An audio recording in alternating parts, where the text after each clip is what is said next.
back with the final stage on this Midnight Pumpkin body. So we've primed it. It had a coat of plastic coat, the plastic primer, to basically insulate the car paints that I've put on it from the, I think it's like an expanded polystyrene or something, the body. And obviously I don't want the paint to react and start to peel, so it had a coat of plastic primer. Then it had a coat of grey primer, and we're putting on this purple, which I've already warmed the can. It's been sat in some hot water for about 10-15 minutes. And the colour of your primer will directly affect the outcome of your paint. If you use a black primer or a black base coat, your purple will be darker than if you used a grey primer, and obviously it'll be lighter again if you used a white base coat. So first off, check your bodywork for any blemishes, if there's been any reaction. Looks like we've got some dust or fluff has landed on there. Try not to touch the painted surface with your hands. Any finger grease you get on there is going to be underneath the paint, and you know, it could either affect the paint straight away, or it may be a blemish that shows up over time. So the cleaner you can keep it now, the better. So I'm just going to pop some gloves on quick, and then once I've got these gloves on, I've charged up my compressor already, so we're going to blow some compressed air across it. Make sure if you're using a compressor that you've got a water trap, because if you don't have a water trap, I've got them on the wall, which basically, as moisture is generated in the tank, because you're compressing air, it generates a lot of heat, which condensates, causes moisture, which condensates inside the tank, and then the next time you use it, it will actually spit water out of the nozzle. So as you can see, that's totally clear, there's nothing coming out of there. So it's always a good thing to have a moisture trap. And if you're actually spraying with your compressor, just ensure that your tank is set at the correct pressure for your gun. For something like this, I don't think it's worth dirtying a spray gun for. Just use cans, it's quicker and easier. So just remember not to touch, even with these gloves, try not to touch the bodywork. So we've got something there which looks like a hair that's actually stuck into the paint. That must have landed on there while it was still, it doesn't seem to have caused a mark. It was actually in the line which marks the body, the gap between the bonnet and the body. So it doesn't seem to have marked it. So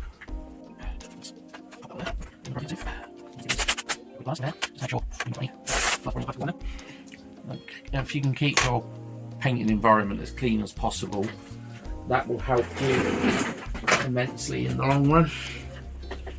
So I'm going to spray in this kind of direction because I don't want to spray directly towards my camera. I've not paid for it yet, so I don't want to ruin it. So again, I'm going to put the mask on, so it's going to be a bit muffled. If you can't hear me at all through this, I'll probably do a voiceover to improve the audio. So here we go. Yeah. Make sure you've got a good seal on the mask, and we'll start with these small ones. It's still quite warm, this paint. Before you actually spray, have a little test spray on a surface.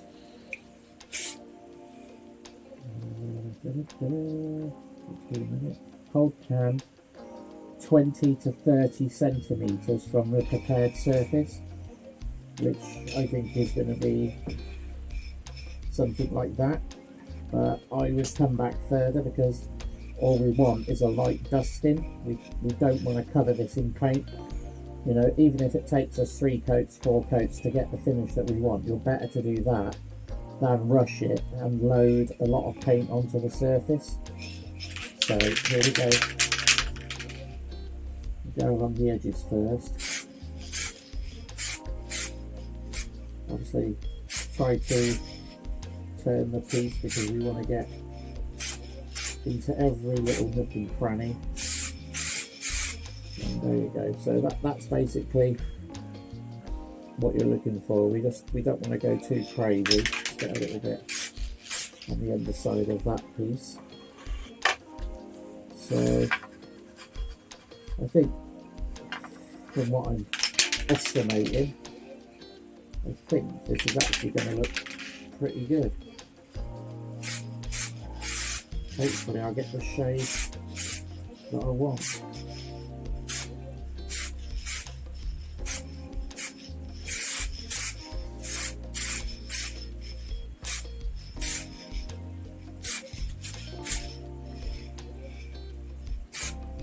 So there we go again, hopefully you can see that. Let's pop that down there. And now we're going to start on the body. So we'll just try to make it possible. I'm using that on this to the point where it's getting okay. So you need to change your pan angles to ensure that you get enough paint coverage.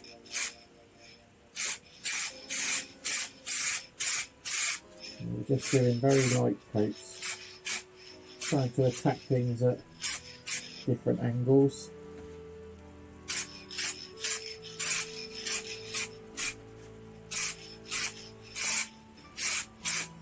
And obviously as you're painting, because of the shape of this top part where the sunroof is, make sure you get paint on these inner edges, otherwise you'll have primer showing when you put the windows in. So you've got to try, each time you put a coat on, you know, you need to try to get into all those little places. It is difficult on something that's as detailed as this, but we just have to do our best. I mean, what you can do, especially with small parts, if you have some blue tack, something like that, you can actually use a piece of blue tack and attach a piece of stick. You can use hot glue, whatever, to attach these tip to it so it will give you something to hold. But on these kits there's usually pieces inside that you can hold on to where screws attach.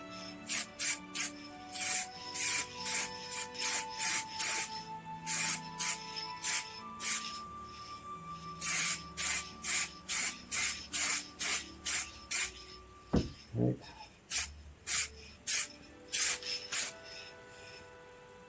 So wheel out here.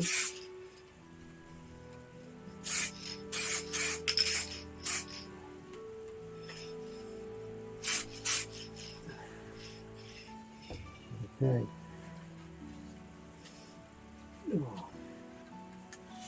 So that is one coat.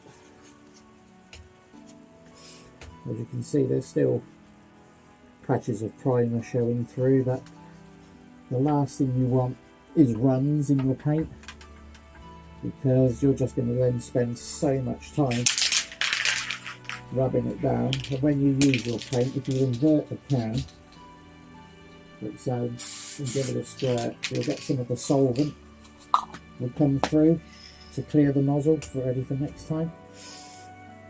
So I don't know what the drying time is on this. It would have helped if I'd have read the can, wouldn't it?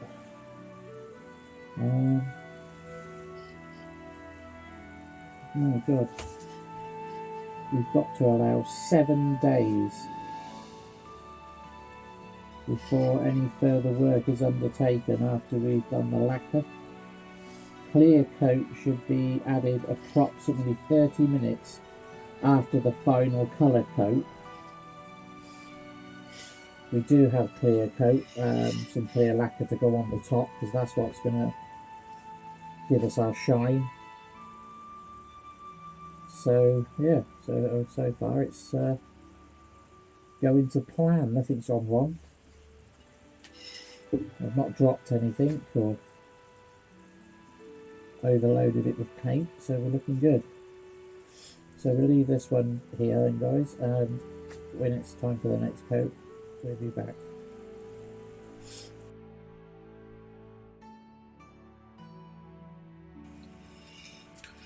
Right guys, we're back again.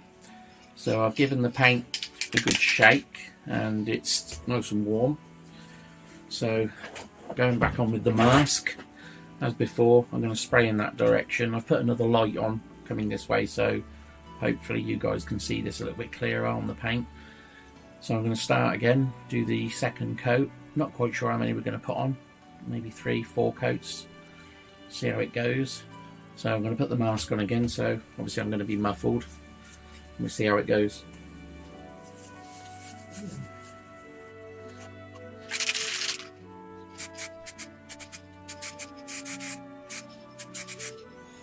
So there we go, guys. It's looking a lot better.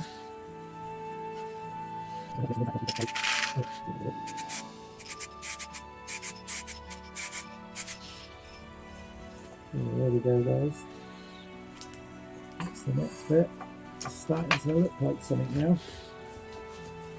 It was, I've got some paint on the glove. Get that off. Don't want it sticking to anything. So here we go. We've got some body posts on the inside. Tend to try and hold it by those.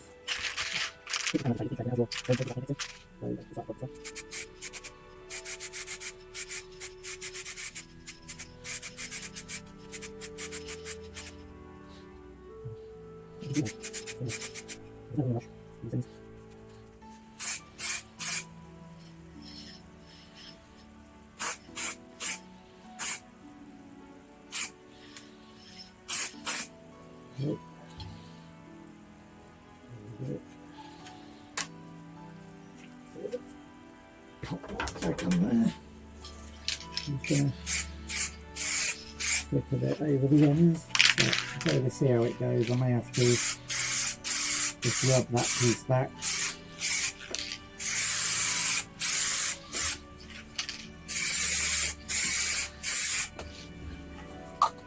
So there we go, guys. That's it for today. I think we'll leave this to dry overnight.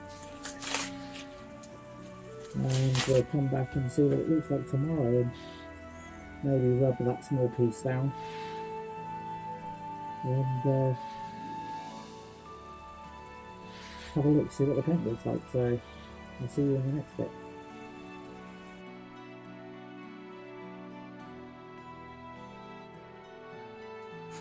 Right guys, we're back again with the Midnight Pumpkin. The lacquer must be applied within 30 minutes of the final coat on the body. So I've just done a quick light spray on there and been leaving it to dry, so we've got a few minutes left for the half an hour to be up.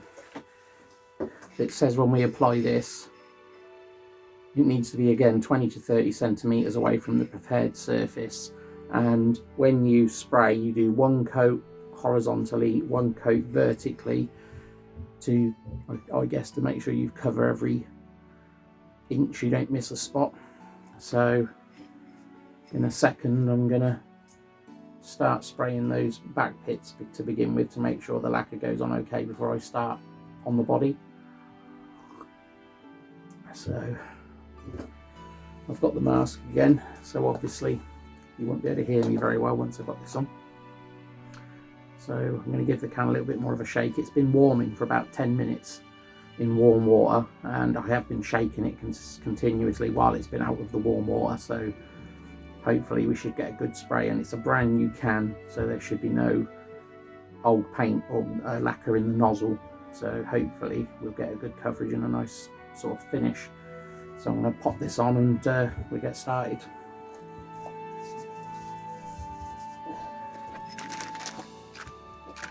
Okay. It's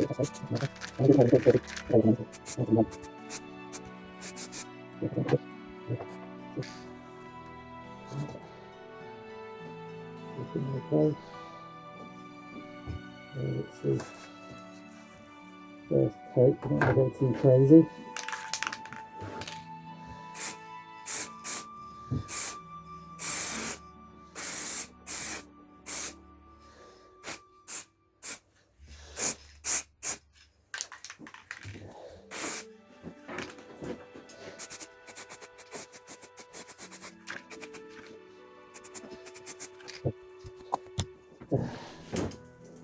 That's the first coat. It's looking pretty shiny, and it does say to wait until it's tacky to spray the next coat. So I'm going to put a little bit on the board there so I can test that with my finger.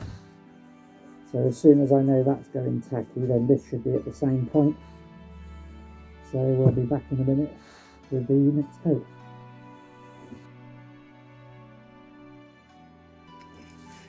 We are back, hopefully, for the last time on this paint job. So we just need to agitate the paint again. And we're going to go for the last coat because it looks pretty good. Looks like a pretty even coverage. So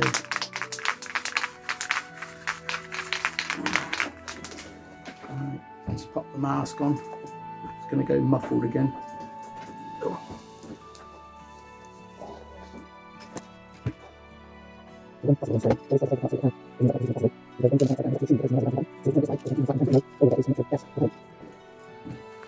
The reason that I picked the body up is that obviously these flat surfaces would involve me laying the can over, which I don't want to do. So we went this way before, so we go up and down.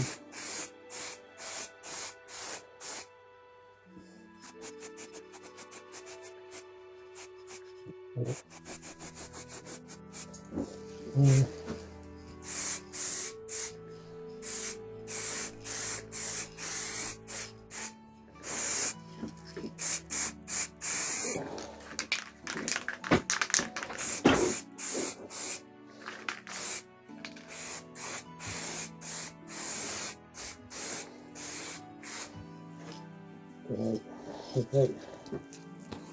Alright, that's that one, guys. So we'll see how she dries, and we'll come back when it's all completely ready to go and get it on the model. These Mammoth tires allow it to move effortlessly over most any obstacle in its path. The powerful 540 electric motor coupled to a 7.2 volt NiCad racing pack battery really has the torque for moving those huge tires.